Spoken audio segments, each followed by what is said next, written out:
लोग का आज का टॉपिक है वर्क पावर एनर्जी, है ना। तो वर्क पावर एनर्जी में क्वेश्चन नंबर फर्स्ट है हम लोग का, ऑब्जेक्टिव क्वेश्चन कर रहे हैं हम लोग। तो क्वेश्चन नंबर फर्स्ट है, एक सेकेंड, है ना। क्वेश्चन नंबर फर्स्ट है हम लोगों का, a rain drop of mass 1 gram falling from a height of 1 kilometre hits the ground with a speed of 50 metre per second. एक यहाँ पे दिया हुआ रेन ड्रॉप है ना। ये रेन ड्रॉप 1 किलोमीटर हाइट से नीचे की तरफ गिर रहा है, 1 किलोमीटर हाइट है इसका, और ये ग्राउंड को हिट करता है और कितने स्पीड से मूव कर रहा है, ये 550 मीटर पर सेकंड स्पीड से।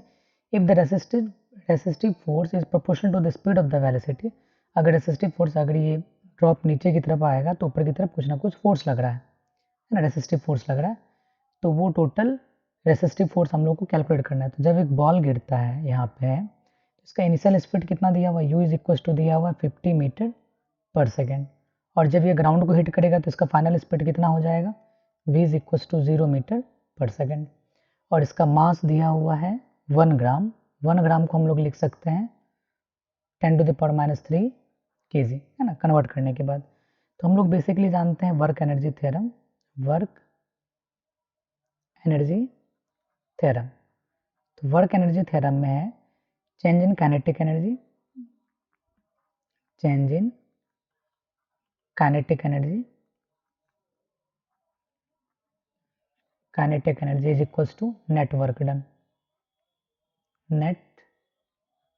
वर्क डन, है ना। तो चेंज इन काइनेटिक एनर्जी में कितना का चेंज आ जाएगा इसके अंदर। तो अगर हम ये देखते हैं तो फाइनल वेलोसिटी कितना है इसका, 1 यानी कि m1/2 mv स्क्वायर माइनस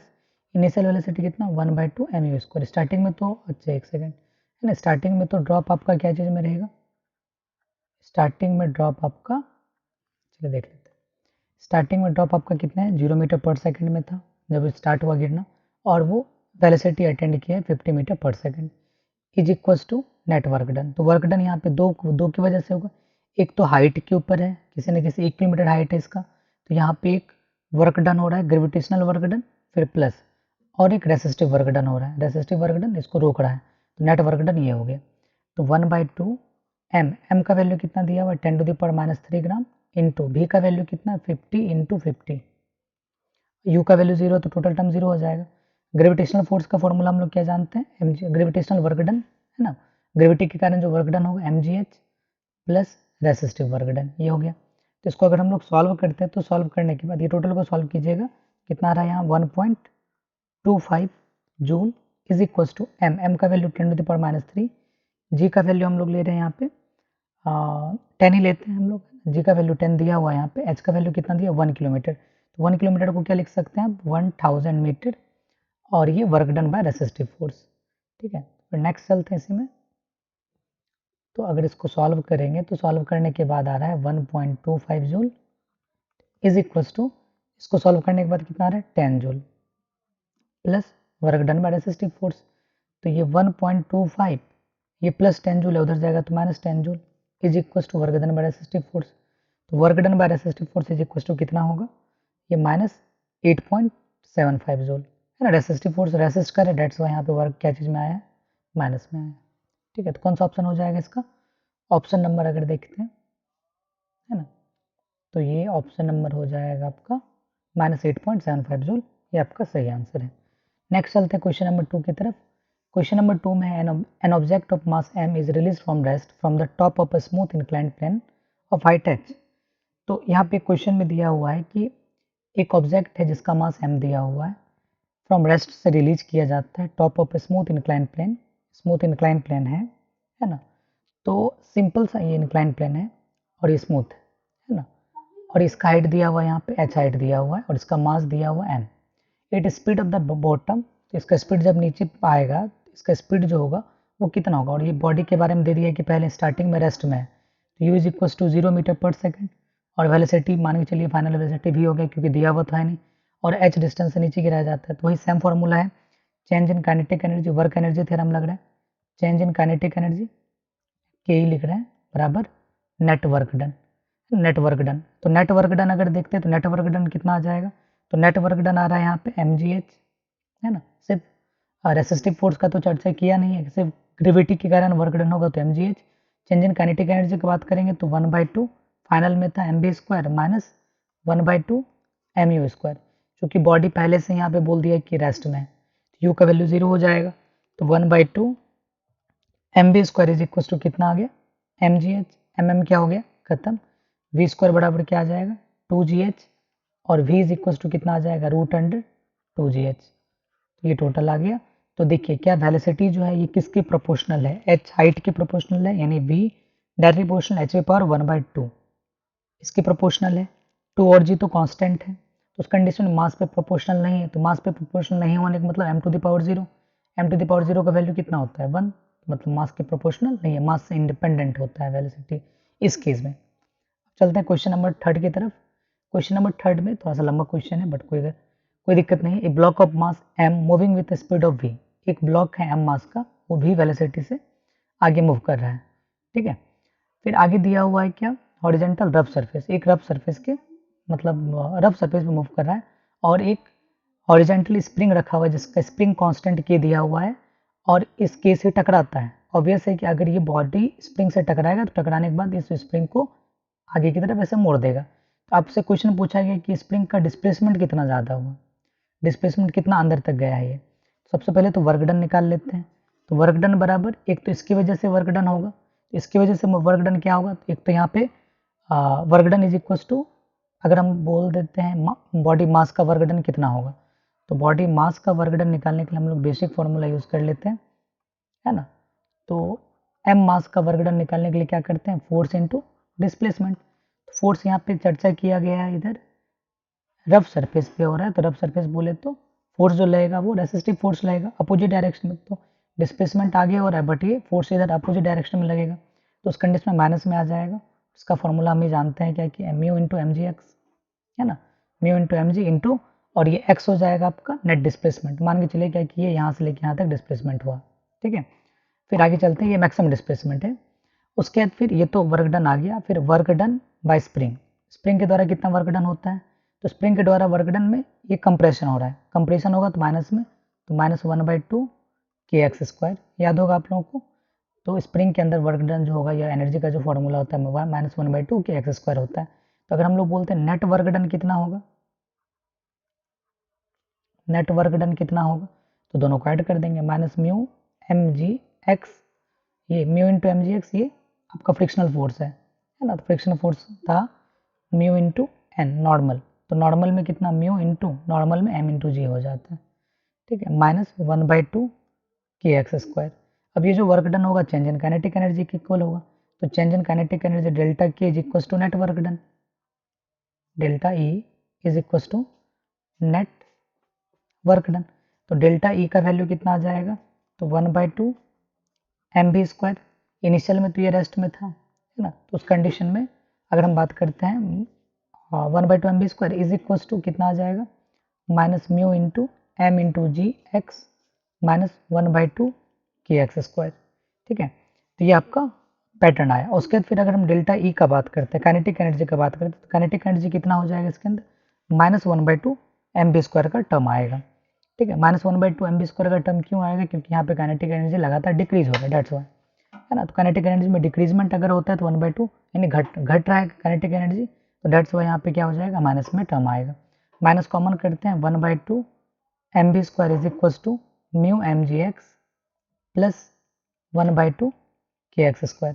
और अगर आप इसको सॉल्व करते हैं बाय क्वाड्रेटिक इक्वेशन लगा के, तो क्वाड्रेटिक इक्वेशन लगाने के बाद देखिए यहाँ पे क्या आ रहा है रिजल्ट, तो यहाँ पे लिख सकते हैं आप, अच्छा एक सेकेंड, तो क्या आ जाएगा यहाँ पे 1/2 kx² प्लस म्यू mgx फिर -1/2 mv²। तो x² के आगे वाला वैल्यू को a बोलते हैं तो 1/2 इंटू के, x के आगे वाला को वैल्यू b बोलते हैं तो क्या आ जाएगा म्यू इंटू एम इंटू जी, और ये c हो जाएगा -1/2 mv², ठीक है। तो इसको अगर आप सॉल्व करोगे तो सॉल्व करने के बाद देखिए रिजल्ट क्या आ रहा है ना, सॉल्व करने के बाद क्या आ जाएगा रिजल्ट में वो समझते हैं। तो यहाँ पे क्या है, 1/2 से अगर आप डिवाइड कर सकते हो तो डिवाइड कर दो, या फिर 2 से सबको मल्टीप्लाई कर देते हैं तो एक इजी इक्वेशन बन जाएगा हम लोगों का, है ना। तो या तो फिर डायरेक्ट भी कर सकते हो, तो डायरेक्ट करने के लिए हम लोग ये बेसिक फार्मूला लगाते हैं, x बराबर quadratic formula -b plus minus root under d by 2a। ठीक है, तो ये फार्मूला पे पुट करोगे तो x का वैल्यू तुमको आएगा -μmg बाई k। ठीक है, फिर plus 1/k root under μmg का होल स्क्वायर, फिर प्लस m(kv²). ठीक है, तो ये आपका आ जाएगा। तो ये कौन सा ऑप्शन में है एक बार चेक कर लीजिए, μmg/k माइनस μmg/k, कौन सा ऑप्शन में? फर्स्ट, ऑप्शन नंबर फर्स्ट आपको दिख रहा है ना, तो ऑप्शन नंबर फर्स्ट इसका सही आंसर हो जाएगा। नेक्स्ट क्वेश्चन चलते हैं। टाइम को लेके हम थोड़ा सा इसको सॉल्व नहीं किए हैं, बट आप करो, दिक्कत होगा तो कोई दिक्कत नहीं है, हमको मैसेज करोगे तो सॉल्व हो जाएगा, या तो फिर हम लोग क्लास में सॉल्व करेंगे अगर प्रॉब्लम होगा सॉल्व करने में तो। ठीक है, नेक्स्ट क्वेश्चन है question number 4। A body of mass 4 kg moving with momentum of, momentum दिया हुआ है, मोमेंटम का फॉर्मूला बेसिकली क्या जानते हैं, p इज इक्वल टू दिया हुआ है 8 kg मीटर पर सेकेंड। तो मोमेंटम का फॉर्मूला होता है मास इंटू वेलोसिटी, दिया हुआ है 8 kg मीटर पर सेकेंड, और मास भी दिया हुआ है इसके अंदर 4 kg। ठीक है, फिर नेट है ए फोर्स ऑफ, यानी एफ का वैल्यू दिया हुआ है कितना, 0.2 न्यूटन। ठीक है, in the direction of the motion of 10 second तक लगता है ये, T is equal to 10 second है। ठीक है, अब increase in kinetic energy, kinetic energy में कितना इंक्रीज हुआ ये बोल रहा है। ठीक है, तो काइनेटिक एनर्जी में कितना इंक्रीज होता है इसका वैल्यू निकालना है। तो बेसिकली हम लोग क्या जानते हैं, P is equal to m v, तो हम लोग यहाँ पे मूविंग विथ वेलोसिटी इतने वेलोसिटी से मूव कर रहा है, तो यानी ये इनिशियल आपका वेलोसिटी हो जाएगा। Initial velocity mass into velocity होता है, तो इनिशियल को हम लोग ऐसे दिखाते हैं, क्योंकि m u is equal to कितना है 8, तो यू का वैल्यू कितना आ जाएगा 8/m, 8/4, इसको सॉल्व करेंगे तो 2 मीटर पर सेकेंड आपका यू आ गया। और अगर यहीं पे एक्सेलेरेशन निकाल लें, एक्सेलेरेशन का वैल्यू कितना आ जाएगा, एक्सेलेरेशन का वैल्यू तो फोर्स बाय मास बराबर एम में होता है, तो एफ का वैल्यू कितना दिया हुआ 0.2 बाय एम का वैल्यू 4 kg दिया हुआ, सॉल्व करेंगे तो 0.05 मीटर पर सेकेंड स्क्वायर। और ये 10 सेकंड तक ट्रैवल करता है, तो यहीं पे हम लोग डी निकाल लेते हैं, है ना। ऑब्जेक्ट 10 सेकंड तक ट्रैवल करता है तो डी या फिर एस बराबर लिख सकते हैं आप you t plus half a t square. You का वैल्यू कितना निकाले हुए थे 2, टाइम का वैल्यू 10 सेकंड था, प्लस 1/2, ए का वैल्यू 0.05 इंटू टाइम का वैल्यू 10 इंटू 10। ये सबको सॉल्व करने के बाद जो आपका वैल्यू आएगा टी का 22.5 मीटर आता है। ठीक है, और अगर हम यहाँ पे वर्क डन निकाल लें तो फोर्स इंटू डिस्प्लेसमेंट, तो फोर्स कितना लग रहा था 0.2 न्यूटन का, और डिस्प्लेसमेंट कितना हो 22.5, तो ये सबको सॉल्व करेंगे तो 4.5 जूल आता है। ठीक है, अब वर्क एनर्जी थ्योरम से कितना होगा, तो वर्क एनर्जी थ्योरम से क्या जानते हैं हम लोग, change in kinetic energy, kinetic energy में कितने का चेंज आया, यही इसका इंक्रीज में होगा, increase in kinetic energy, increase in kinetic energy is equal to 4.5 joule. तो कौन सा ऑप्शन हो जाएगा ये, ऑप्शन नंबर सी इसका करेक्ट ऑप्शन होगा। ठीक है, तो यहाँ पे अगर देखोगे तो यहाँ इंक्रीज बोला गया है, जैसे मान के चलिए पहले स्टार्टिंग में काइनेटिक एनर्जी 10 जूल था, ठीक है, फिर उसके बाद फिर 15 जूल हो गया, तो कितना इंक्रीज किया 5 जूल। इसी चीज़ को हम नहीं बोलेंगे चेंज इन काइनेटिक एनर्जी, समझे, काइनेटिक एनर्जी में चेंज कितना गया 5, और इसी को बोल सकते हैं कि काइनेटिक एनर्जी में इंक्रीज कितना हुआ, तो 5 जूल का एनर्जी, इसलिए यहाँ पे change in kinetic energy equal to increase in kinetic energy लिखा गया। ठीक है, वर्क एनर्जी थ्योरम से change in kinetic energy equal to work done के बराबर होगा, तो दैट्स वाई यहाँ पे change in kinetic energy work done के इक्वल हो गया। नेक्स्ट क्वेश्चन है क्वेश्चन नंबर 5। क्वेश्चन नंबर 5 में दिया हुआ है कि a body is being raise to height h, एक बॉडी जो है h हाइट तक रेज किया गया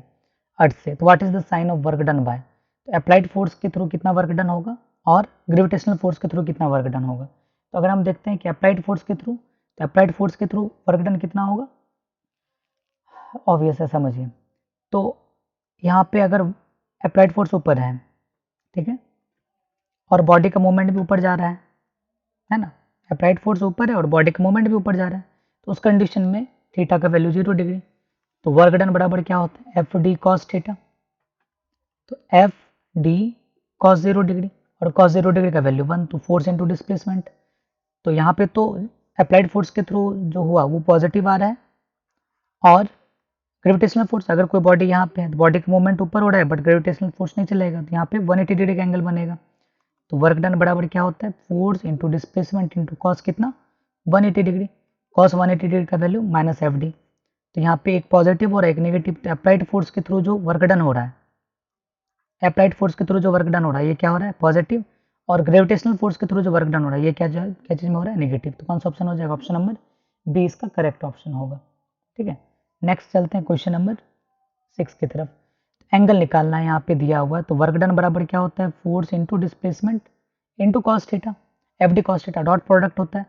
तो फोर्स वर्क डन का वैल्यू, वर्क डन निकालना पहले, work done is equal to क्या हम लोग लिख सकते हैं, force into displacement vector form में अगर ये लिखेंगे तो क्या आ जाएगा, देखिए समझिए, तो एफ इंटू डी, तो 3i plus 4j minus 5k, ये हो गया। फिर डी का वैल्यू कितना है 5i plus 4j plus 3k, ये हो गया। सॉल्व करेंगे, 5 3 जा 15, 4 4 जा 16 माइनस 15, दोनों सॉल्व हो गया, कट के कितना आ गया 16, है ना। तो ये वैल्यू आ गया आपका एफ इंटू डी का, तो ये वर्क डन हो गया। अब हम लोग को क्या होता है कि फोर्स का मैग्नीट्यूड चाहिए होता है, फोर्स का मैग्नीट्यूड, तो 3 का होल स्क्वायर 9, 4 का होल स्क्वायर 16, 25, ये रूट के अंदर में, तो टोटल को सॉल्व किया तो 50 रूट अंडर आया। फिर डी का अगर वैल्यू निकाल ले तो क्या आ जाएगा 25 प्लस 16 प्लस 9 रूट के अंदर में, तो रूट अंडर कितना आ गया 50। तो वर्क डन बराबर क्या होता है, F D cos theta, work done कितना निकालें 16 is equal to force into displacement, तो फोर्स का वैल्यू कितना था रूट अंडर 50, डिस्प्लेसमेंट का वैल्यू कितना था root under 50 into cos theta, तो cos theta is equal to कितना आ जाएगा 60/50, है ना। तो 16/50 आया, और थीटा इज इक्वल टू क्या लिखेंगे, कॉस इनवर्स 60/50, 16/50 कॉस इनवर्स, इसको सॉल्व करेंगे तो सॉल्व करके आ रहा है 0.32। कौन सा ऑप्शन हो जाएगा, थीटा का value cos inverse 0.32, option number B. चलिए नेक्स्ट क्वेश्चन हम लोग का क्वेश्चन नंबर 7 में दिया हुआ, ध्यान से समझिए, a block of mass 2 kg initially at rest, एक ब्लॉक है यहाँ पे ऐसे है ना, ये ब्लॉक है 2 kg का ब्लॉक है ये, तो मास है 2 kg और ये स्टार्टिंग में रेस्ट में है, तो मतलब u का वैल्यू जो होने वाला है वो 0 मीटर पर सेकेंड है, initial velocity. Under action of applied grip horizontal force, इस पे एक हॉरिजेंटल फोर्स लगा 6 न्यूटन का on a rough horizontal surface, the coefficient of, अब यहाँ पे फ्रिक्शन का चर्चा किया है, फ्रिक्शन हमेशा अपोजिट लगेगा, तो यहाँ पे फ्रिक्शन लगा और इधर लग रहा है F बराबर इतना, तो नेट फोर्स कितना हो जाएगा, F net is equal to बोल देंगे F माइनस एफ, ये आ गया, इज इक्वल टू एफ का वैल्यू 6 न्यूटन तो दिया हुआ है, माइनस इसका वैल्यू कितना आ जाएगा म्यू इंटू एम जी, है ना, फ्रिक्शनल फोर्स का वैल्यू 6 न्यूटन माइनस म्यू का वैल्यू दिया हुआ है 0.1, मास का वैल्यू दिया हुआ है 2 kg, और ग्राम ये जी एक्सेलरेशन ड्यू टू ग्रेविटी दिया हुआ है 10 लेने के लिए बोला गया, 10 खत्म, तो कितना आ गया 4 न्यूटन आया, नेट फोर्स आया मेरा 4 न्यूटन। अब आगे क्वेश्चन में बोला गया कि the work done by the applied force in 10 second, तो 10 सेकेंड के अंदर कितना वर्क डन होगा, उससे पहले हम लोग क्या करते हैं, डिस्प्लेसमेंट, वर्क डन बराबर क्या होता है फोर्स इंटू डिस्प्लेसमेंट, तो डिस्प्लेसमेंट तो दिया हुआ नहीं, नेट फोर्स तो निकल गया 4 न्यूटन की फोर्स से आगे बढ़ेगा, बट हमको डिस्प्लेसमेंट भी चाहिए, तो डिस्प्लेसमेंट के लिए पहले हम लोग फॉर्मूला देखते हैं, एफ बराबर क्या होता है एम ए एफ नेट, है ना, एफ नेट का वैल्यू कितना है 4 न्यूटन इज इक्वल टू, और एम का वैल्यू कितना है 2 इंटू एक्सेलेरेशन, एक्सेलेरेशन कितना आ जाएगा 2 मीटर पर सेकेंड स्क्वायर, तो हम लोग जानते हैं एस या फिर डी लिख सकते हैं हम लोग इसको, u t plus half a t square, 10 second में कितना डिस्टेंस ट्रेवल किया गया, तो यू का value 0 into t plus half, a का वैल्यू 2 दिया हुआ है, टी का वैल्यू 10 इंटू 10 दिया हुआ है, ये 2 खत्म, तो ये आ गया 100 मीटर का डिस्टेंस ट्रेवल किया गया। तो वर्क डन का फॉर्मूला क्या होता है फोर्स इंटू डिस्प्लेसमेंट, तो फोर्स कितना लगा था 4 न्यूटन का इंटू डिस्प्लेसमेंट कितना हुआ है, एक सेकेंड, और क्या दिया हुआ इसके अंदर अप्लाइड फोर्स के थ्रू, है ना, अप्लाइड फोर्स के कारण कितना लगा, ये क्वेश्चन है ना, अप्लाइड फोर्स के कारण, तो अप्लाइड फोर्स कितना हो जाएगा यहाँ पे, अप्लाइड फोर्स था 6 इंटू डिस्प्लेसमेंट कितना है 100, तो कितना आ जाएगा 600 जूल, है ना, तो कितना आ जाएगा आंसर में, कौन सा ऑप्शन हो जाएगा, ऑप्शन नंबर सी इसका सही आंसर है। नेक्स्ट क्वेश्चन है क्वेश्चन नंबर 8, अब यहाँ पे work done by friction, friction की वजह से कितना वर्क डन होगा, तो फोर्स वही वर्क डन बराबर क्या होता है एफ डी कॉस थीटा, और फ्रिक्शन की वजह से फ्रिक्शनल फोर्स कितना है, तो फ्रिक्शन की वजह से टोटल वर्क डन कितना होगा ये निकालना है आपको, ठीक है। तो फ्रिक्शन वाला कितना फोर्स आया था, फ्रिक्शनल फोर्स आया था 2 न्यूटन, और डिस्प्लेसमेंट तो वही हो रहा है 100 मीटर इनटू डिस्प्लेसमेंट आगे हो रहा है और फ्रिक्शनल फोर्स इधर लग रहा है, तो उस कंडीशन में यहाँ पे जो एंगल बनेगा थीटा का वैल्यू जो बनेगा 180 डिग्री बनेगा, तो यहाँ पे आ गया कॉस 180 डिग्री, तो यहाँ पे माइनस 200 न्यूटन 200 जूल इसका फाइनली आंसर हो जाएगा। तो कौन सा ऑप्शन हो जाएगा, ऑप्शन नंबर बी इसका सही आंसर है, ठीक है। नेक्स्ट है क्वेश्चन नंबर 9। क्वेश्चन नंबर 9 में है कि which of the following force is applied to a block, force equation दिया गया है जिसमें कि अप्लाइड फोर्स लिखा है, इन ऑल 4 केसेस, तीनों केसेस में the force has the same magnitude and the displacement of the block is the right angle of the same magnitude. Which of the following cases work done by applied force on the block is zero? कौन से cases में work done और applied force जो होगा दोनों ही zero के equal होगा, ठीक है। तो उस कंडीशन में अगर हम लोग इसको देखते हैं, तो अगर हम ये वाला सेक्शन देखते हैं ना, F ऊपर की तरफ है ना, वर्क डन ऊपर की तरफ, मतलब फोर्स जो है ऊपर की तरफ लग रहा है, और सेकेंड ऑप्शन में अप्लाइड फोर्स इधर लग रहा है, और थर्ड ऑप्शन में अप्लाइड फोर्स इधर लग रहा है, और फोर्थ ऑप्शन में अप्लाइड फोर्स इधर लग रहा है। तो इसमें से कौन सा ऑप्शन होगा जो कि बिल्कुल सही है, तो उस कंडीशन में देखा जाए कि किस में applied force on the block is zero, ठीक है। कौन सा ऑप्शन में अप्लाइड फोर्स जो होगा वो जीरो के बराबर होगा, तो work done by the applied force is zero in case 1 because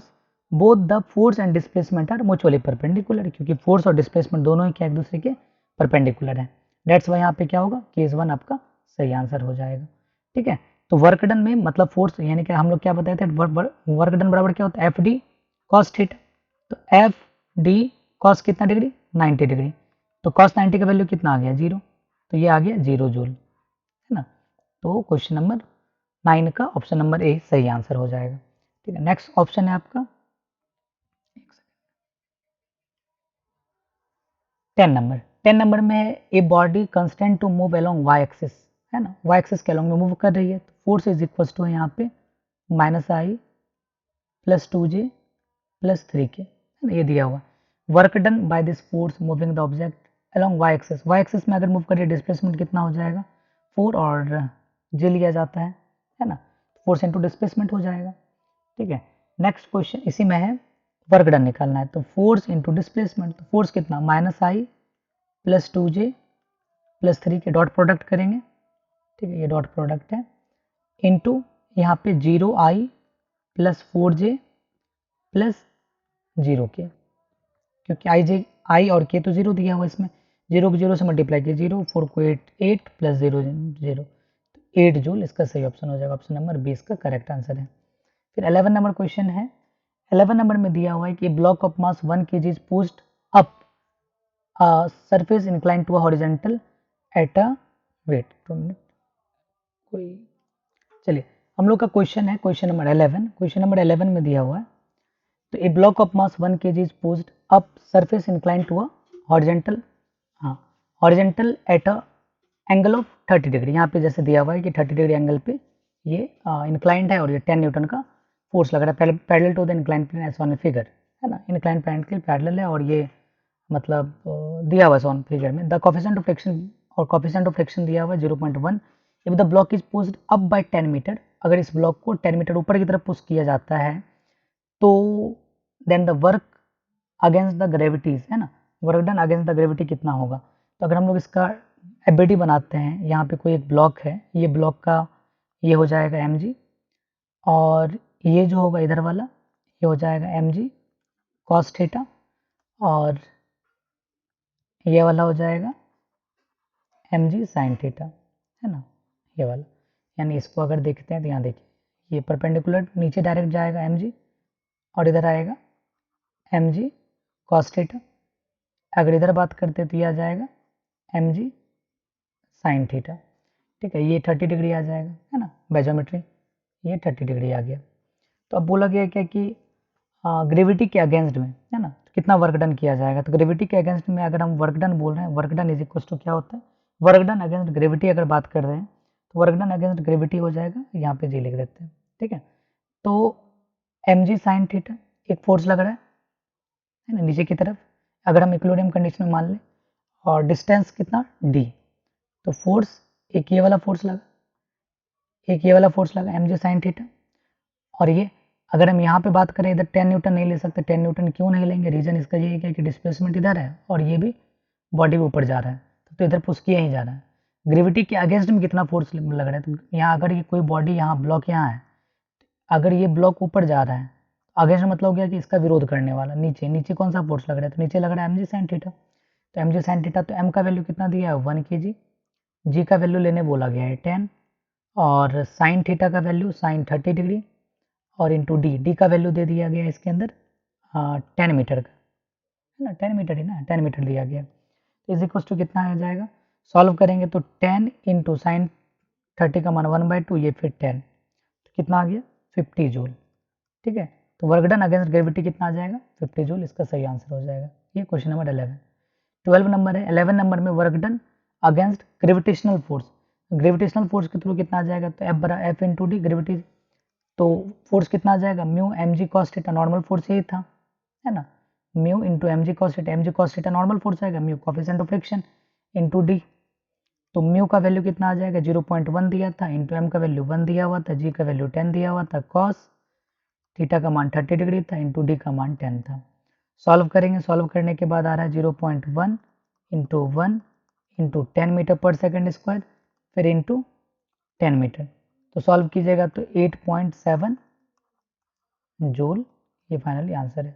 कौन सा ऑप्शन नंबर, ऑप्शन नंबर ही सही आंसर। 13 नंबर, 13 नंबर में है कि क्वेश्चन नंबर 11 में work done by the applied force, applied force के कारण कितना, तो work done is equal to क्या होता है फोर्स इंटू डिस्प्लेसमेंट, फोर्स कितना लग रहा था, अप्लाइड फोर्स कितना था 10 इंटू डिस्प्लेसमेंट कितना हुआ 10, तो ये तो बेसिक सा क्वेश्चन था 100 जूल। कौन सा ऑप्शन, ऑप्शन नंबर 6 का सही आंसर होगा। आगे ऑप्शन नंबर 14, तो ये तो याद रखने वाला कहानी है कि 1 जूल इज इक्वल टू कितना होगा 10⁻7 अर्ग,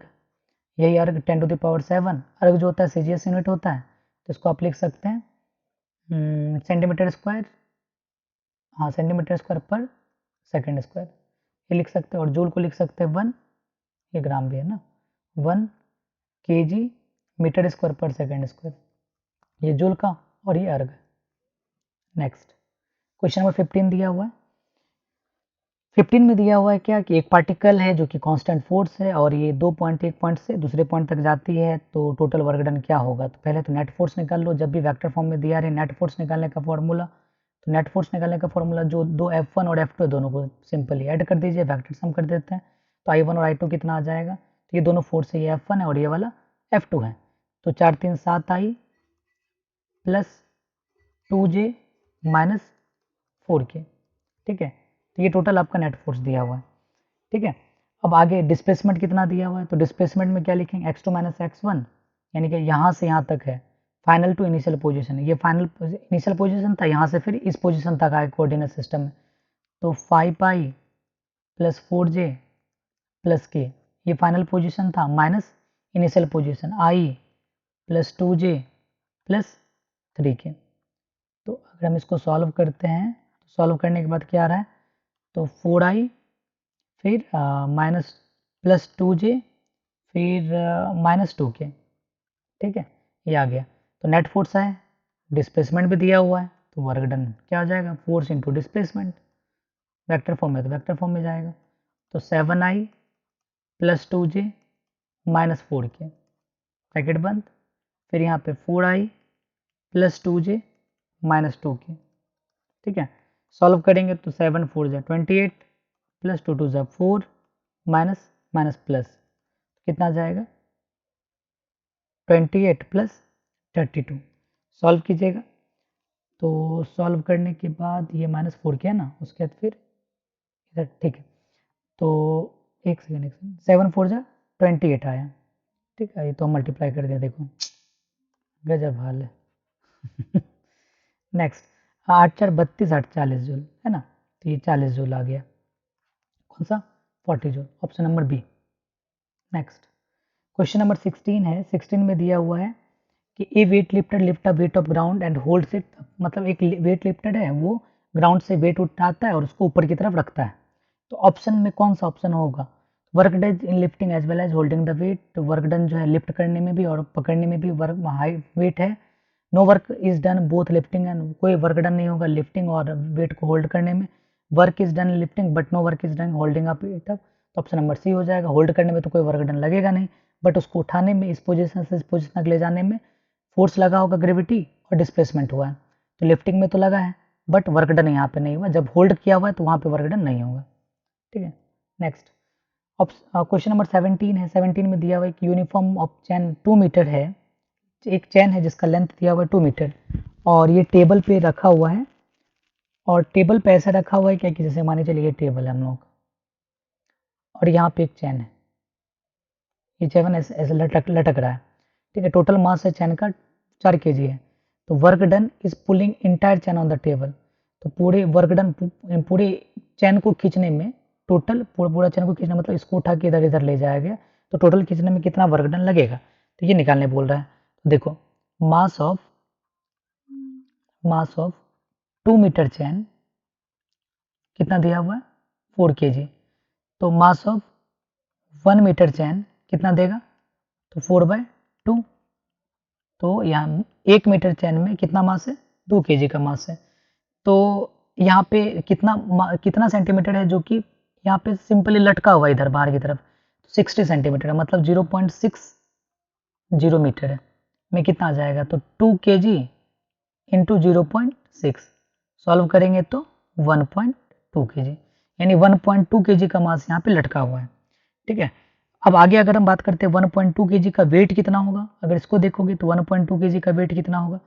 तो वेट निकालने के लिए हम लोग लिख देते हैं weight of hanging part of the chain. तो कितना आ जाएगा, W is equal to mg, है ना, ये वेट है ना, weight is equal to mg। तो mg, m का वैल्यू कितना आ जाएगा, यहाँ निकाले 1.2 kg into gram, sorry g है ना, g का वैल्यू 10 दिया हुआ है, 10 दिया हुआ है, या मिस से यहाँ पे 10 हो जाएगा ना, यहाँ पे 10 लिख दीजिएगा। 10 तो पॉइंट उड़ गया, 10 खत्म, कितना आ गया 12 न्यूटन, है ना, इतना लगा हुआ है। तो अगर हम लोग इस पूरे चैन का तो हम लोग 12 न्यूटन निकाल चुके हैं। ठीक है, अगर हम पूरे चैन को ले लेते हैं, पूरे चैन का ये टोटल 60 सेंटीमीटर था, 60 सेंटीमीटर में ये बोल देते हैं ये सेंटर ऑफ ग्रेविटी है, यानी ये चैन है, तो यहाँ पे मिड पॉइंट मान लेते हैं, मिड पॉइंट पे ये लग रहा है, फोर्स लग रहा है। तो मिड पॉइंट पे अगर फोर्स लग रहा है तो वर्क डन बराबर क्या लिखते हैं हम लोग, फोर्स इंटू डिस्प्लेसमेंट। तो फोर्स कितना लग रहा था टोटल 12 न्यूटन का, और ये कितने पे सेंटर ऑफ ग्रेविटी कितना मान लिया गया, डिस्प्लेसमेंट मान के चलते 0.3 30 सेंटीमीटर का, है ना, मिड पॉइंट का सेंटर ऑफ मास इसको बोल देंगे हम लोग बेसिकली, बाय 00। सॉल्व करेंगे तो 3.6 जूल आ जाएगा इसका, है ना, 3.6 जूल। कौन सा ऑप्शन, ऑप्शन नंबर सी। ये एनसीईआरटी में है दिया हुआ क्वेश्चन,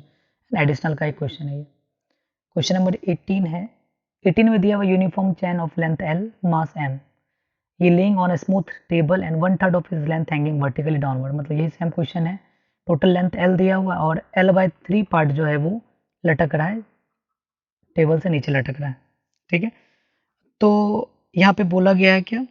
तो हैंगिंग पार्ट का वेट कितना होगा, पहले ये देखो, वेट ऑफ हैंगिंग पार्ट, कितना लिखेंगे 1/3 mg, wait of hanging part हो जाएगा 1/3 mg। अब आगे दिया हुआ है कि ये जो पूरा वेट है ये सेंटर ऑफ ग्रेविटी की तरफ एक्ट करेगा, जो कि L/6, जैसे कि अभी हम लोग 60 था, 60 का हाफ किए क्या आया, 30 आया। ठीक है, उसी टाइप से अगर L/3 का हाफ करेंगे तो क्या आ जाएगा L/6। तो वर्क डन कितना आ जाएगा, वेट यानी फोर्स इंटू डिस्प्लेसमेंट। तो वेट ही आपका फोर्स का काम करेगा, तो 1/3 mg इंटू L/6, कितना लिखेंगे mg/18। कौन सा ऑप्शन, mg/18, 9 नंबर। ठीक है, यहाँ पे अगर हम बात करते हैं ये L/3 कैसे आ गया, मतलब वेट इसका इतना कैसे आ गया, तो अब ऑब्वियस है कि L लेंथ का मास दिया हुआ m, तो 1 यूनिट लेंथ का मास कितना होगा m/l। तो अगर हम देख रहे हैं यहाँ पे 1/3 ऑफ इट्स लेंथ, 1/3 यानी L/3 दिया, तो L/3 का मास कितना होगा, तो m/l इंटू L/3, L क्या हो गया खत्म, तो मास दिया हुआ m/3, मास m/3 दिया हुआ, मास m/3 हो गया और ग्रेविटी g लग रहा है, तो बेसिकली जानते हैं ना वेट बराबर क्या होता है m × g। तो मास दिया हुआ, ये जो लटका हुआ भाग है इसका मास दिया हुआ कितना 1/3 m × g, तो इतना हैंगिंग पार्ट का वेट हो गया F, और d कितना हो जाएगा सेंटर ऑफ ग्रेविटी से ले लेंगे, L/3 था तो इसका हाफ कर देंगे तो L/6 पुट किए, वैल्यू आपका ये आ गया। ठीक है, क्वेश्चन नंबर 19 का बात कर रहे हैं। 19 में दिया हुआ है कि एक इलेक्ट्रॉन है और प्रोटॉन है, कॉस्मिक रे एक्सपेरिमेंट में पाया गया और फर्स्ट विथ काइनेटिक एनर्जी, और पहले जो है फर्स्ट का काइनेटिक एनर्जी कितना था 10 किलो इलेक्ट्रॉन वोल्ट, फिर सेकेंड का जो था वो 100 किलो इलेक्ट्रॉन वोल्ट था, तो उसकी स्पीड का मास ऑफ, तो यहाँ पे देखिए ऑब्वियस है मास ऑफ इलेक्ट्रॉन का बात कर रहे हैं m1/2 v² बराबर कितना दिया हुआ 10 kilo electron volt 1/2 m p into Vp² is equal to कितना दिया हुआ है 100 किलो इलेक्ट्रॉन वोल्ट, दोनों का रेशियो कर दो 10 किलो इलेक्ट्रॉन वोल्ट 10 ये खत्म, इलेक्ट्रॉन वोल्ट खत्म 1/2 खत्म, mp बाय ये दिया हुआ है ना, तो Ve बाय Vp का whole square is equal to ये इधर आ जाएगा, तो mp बाय me यानी 10 आ जाएगा, यहाँ पे स्क्वायर जब इधर आता है तो क्या बन जाता है रूट बन जाएगा, तो कौन सा है 1/10 mp बाय me, तो 1/10 mp by me, option number b. 20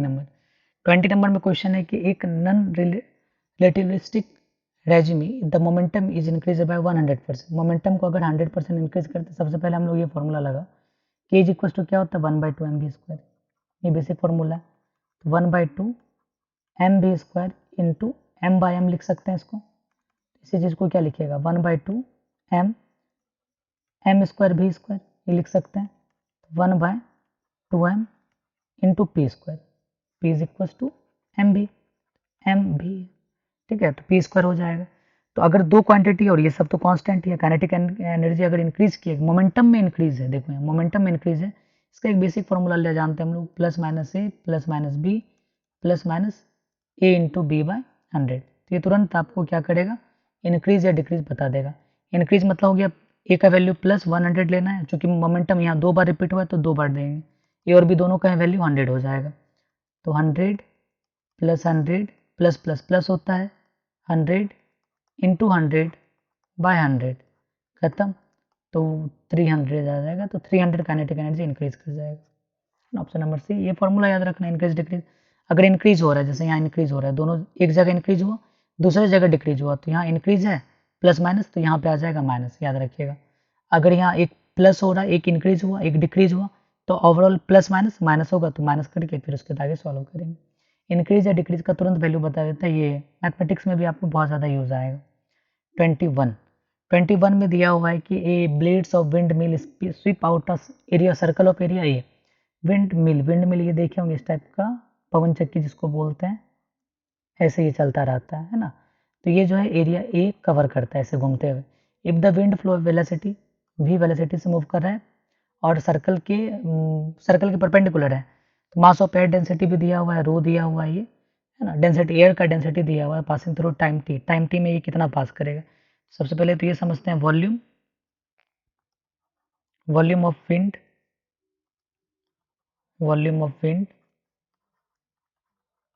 flowing per second, एक सेकंड में कितना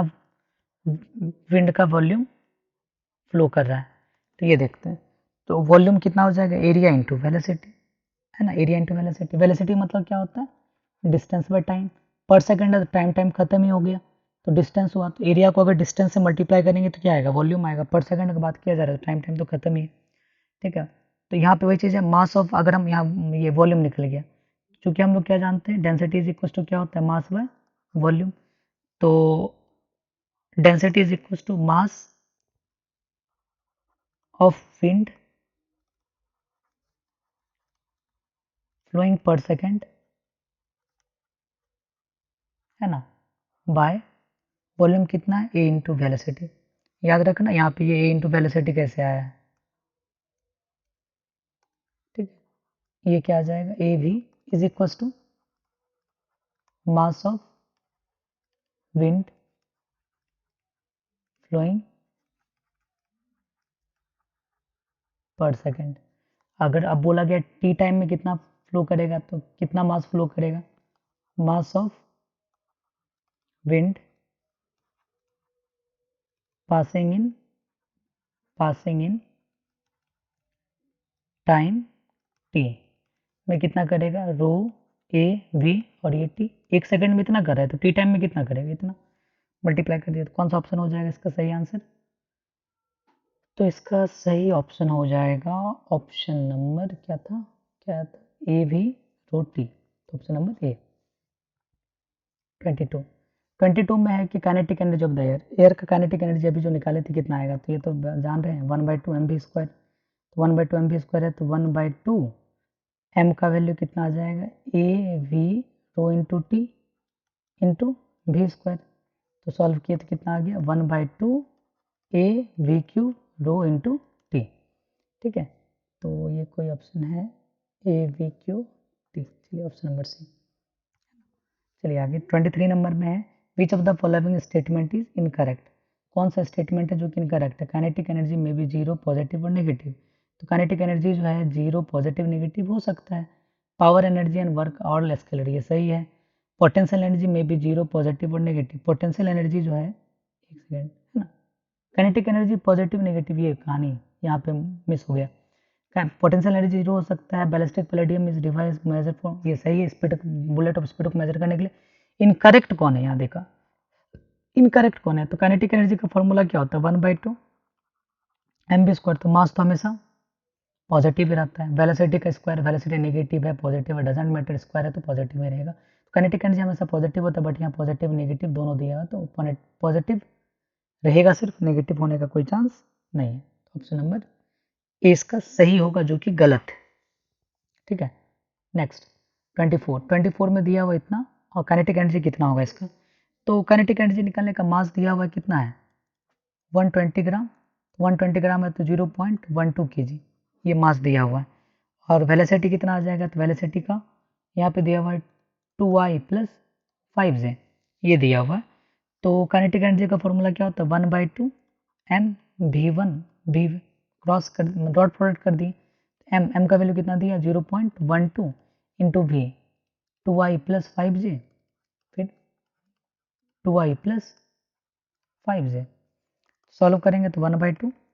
0.12, क्यों यहाँ पे डॉट प्रोडक्ट किया है, क्योंकि दोनों सॉल्व करेंगे तो काइनेटिक एनर्जी मिलेगा, काइनेटिक एनर्जी एक स्केलर क्वांटिटी 2 को 2 से मल्टीप्लाई किया 4 फिर 5 को 5 से 25 सॉल्व करते हैं इसको, डबल जीरो आ गया तो 6 जा तो 29 इंटू 6/100 सॉल्व करेंगे तो सॉल्व करने के बाद आ रहा है ये 1.74 है ना, ये जूल आ रहा है तो 1.74 जूल आ गया ये। चलिए क्वेश्चन नंबर 25 में है कि work done bye a body against friction है ना, फ्रिक्शन की वजह से वर्क डन जो होगा वो काइनेटिक एनर्जी में लॉस करेगा हमेशा, इसमें तो क्या है लॉस ऑफ पोटेंशियल एनर्जी होगा नहीं, गेन ऑफ काइनेटिक एनर्जी नहीं, काइनेटिक एनर्जी का हमेशा लॉस ही होगा। तो आज हम लोग का था ये 25 क्वेश्चन का सेट, हम लोग टोटल 100 क्वेश्चन हर एक चैप्टर में करने वाले हैं, फिर से स्टार्ट हो गया हम लोग का, तो अब धीरे धीरे टोटल अपलोड होता रहेगा, फिर कल मिलते हैं फिर 25 क्वेश्चन के साथ, इस टाइप से 100 क्वेश्चन पर चैप्टर का लगाएंगे।